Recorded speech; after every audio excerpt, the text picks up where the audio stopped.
don't stop.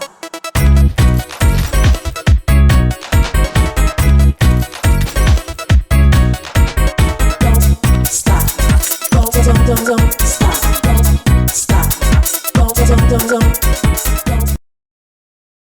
Liver failure is a life-threatening condition that demands urgent medical care. Most often, liver failure happens gradually, over many years. It's the final stage of many liver diseases.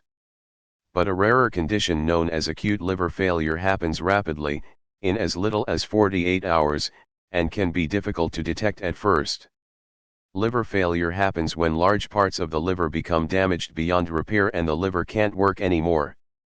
There are two types of liver failure: acute, this is when your liver stops working within a matter of days or weeks.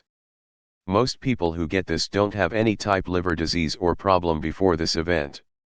Chronic, damage to your liver builds up over time and causes it to stop working. Symptoms of liver disease and liver failure. The early symptoms of liver failure are often similar to those of liver diseases and other conditions. Because of this, liver failure may be tough to diagnose at first. Early symptoms include nausea, loss of appetite, fatigue, diarrhea. But as liver failure progresses, the symptoms become more serious, needing care right away. These symptoms include jaundice, bleeding easily, swollen belly, mental confusion, known as hepatic encephalopathy, sleepiness. Causes of acute liver failure. The causes of acute liver failure, when the liver fails rapidly, include acetaminophen overdose. Large doses can damage your liver or lead to failure. Viruses including hepatitis A, B, and E, the Epstein-Barr virus, cytomegalovirus, and herpes simplex virus, they lead to liver damage or cirrhosis. Reactions to certain prescription and herbal medications, some kill cells in your liver. Others damage the duct system that moves bile through it. Eating poisonous wild mushrooms, a kind called Amanita phalloides, also known as death cap, contains toxins that damage liver cells and lead to liver failure within a couple of days.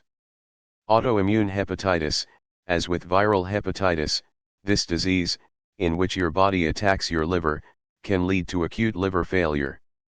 Wilson's disease, this genetic disease prevents your body from removing copper. It builds up in, and damages, your liver. Acute fatty liver of pregnancy, in this rare condition, excess fat gathers on your liver and damages it. Septic shock, this overwhelming infection in your body can damage your liver or cause it to stop working. Budd-Chiari syndrome, this rare disease narrows and blocks the blood vessels in your liver. Industrial toxins, many chemicals, including carbon tetrachloride, a cleaner and degreaser, can damage your liver. Causes of chronic liver failure. The most common causes of chronic liver failure include hepatitis B, it makes your liver swell and stops it from working the way it should. Hepatitis C, if you have it long term, it can lead to cirrhosis. Long-term alcohol consumption, it also leads to cirrhosis. Hemochromatosis, this inherited disorder causes your body to absorb and store too much iron. It can build up in your liver and cause cirrhosis. Other conditions that can lead to liver failure include hepatitis A, contact with food or water contaminated with the hepatitis A virus, or with a person who's infected with virus, can cause liver inflammation. This type usually goes away on its own. Autoimmune hepatitis, in this type, your body's immune system, not a virus, attacks your liver and causes inflammation. Cirrhosis, things like drinking alcohol for many years or having hepatitis scar your liver can make it hard or impossible for your liver to work. Primary sclerosing cholangitis, this disease slowly damages your bile ducts.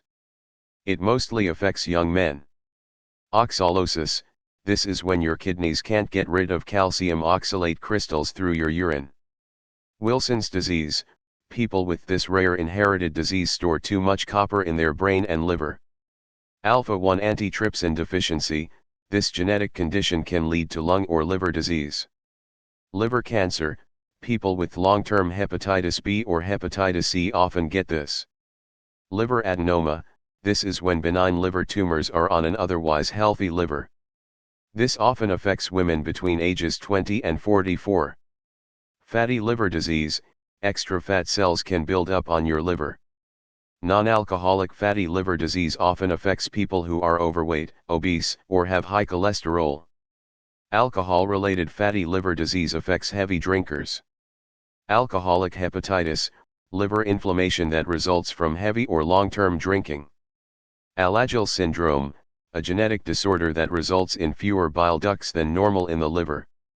Primary biliary cholangitis, PBC. Over time, this disease destroys your small bile ducts. You might still hear it called by its former name, primary biliary cirrhosis. Galactosemia, people with this condition can't process galactose, a sugar found in many foods. It can cause liver damage. Lysosomal acid lipase deficiency, LALD. With this genetic condition, you can't produce an enzyme called lysosomal acid lipase, LAL, which helps your body break down fats and cholesterol in your cells. As a result, fats stay in your liver and cause damage. Liver disease progression. Stage 1, inflammation. In the early stages, your liver will be inflamed and could be tender. Or it may not bother you at all. Stage 2, fibrosis/scarring. If you don't treat the inflammation, it will cause scarring. As scar tissue builds up in your liver, it stops blood flow, which keeps the healthy parts from doing their job and makes them work harder. Stage 3, cirrhosis. The scar tissue takes over, and with less and less healthy tissue to do its job, your liver won't work well, or it won't work at all. Stage 4, end-stage liver failure/disease.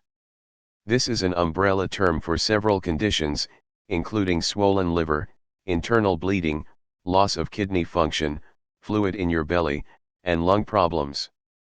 Only a liver transplant can cure it. Liver disease diagnosis and tests. Tests and procedures used to diagnose liver failure and liver disease include blood tests. These let your doctor know how well your liver is working. You might get a prothrombin time test, which measures how long it takes your blood to clot. With acute liver failure, blood doesn't clot as quickly as it should. Imaging tests. These take pictures that let your doctor see what's going on in your liver and figure out what's causing the problem.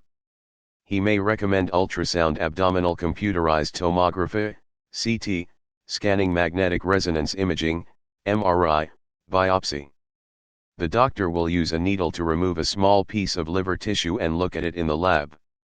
A transjugular liver biopsy is a special procedure that lets the doctor put the needle into a vein in your neck.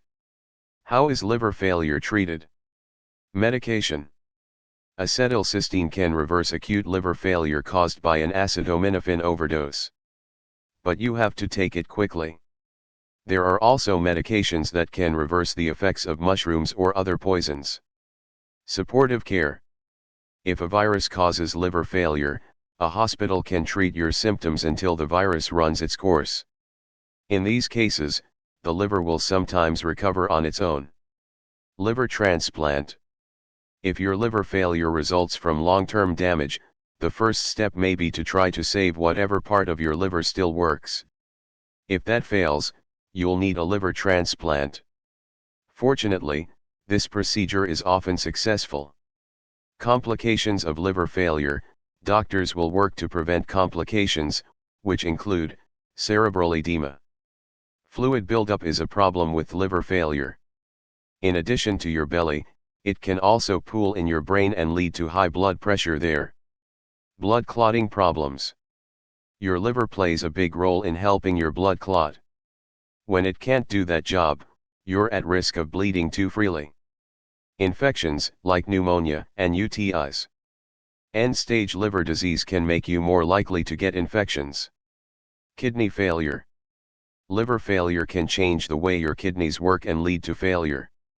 How can liver failure be prevented? The best way to prevent liver failure is to limit your risk of getting cirrhosis or hepatitis.